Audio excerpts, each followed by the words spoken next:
Ito, sobrang grabe tong show na to sa sa'yo, no? Sa karir mo. Opo.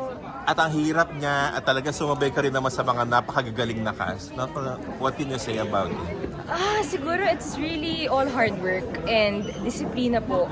Ang dami ko rin natutunan, especially sa mga directors, kay Direk Dolly, kay Direk Manny, and also my acting coach, si Miss Ana Fileo. So, ano siya it's a project na I really wanted to grow. It was intentional. Yung talagang may purpose, may intention na gusto kong mag-grow as an actor. So, yun. Naramdaman mo ba yun? Talaga nag-grow ka rito sa Oo naman. Oo naman po. Tsaka kahit po ako, nagulat din po ako na kaya kong tumalon, basta tatalon lang and may tiwala.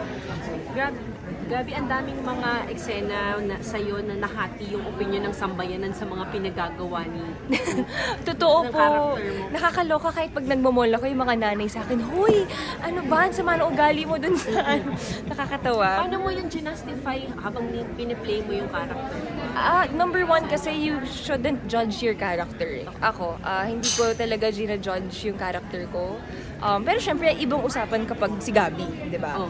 Pero kung si Sandra, I don't judge her character. Kasi kapag nagsimula yung judgment sa akin sa kanya, mahirap siyang paniwalaan, hindi magiging believable.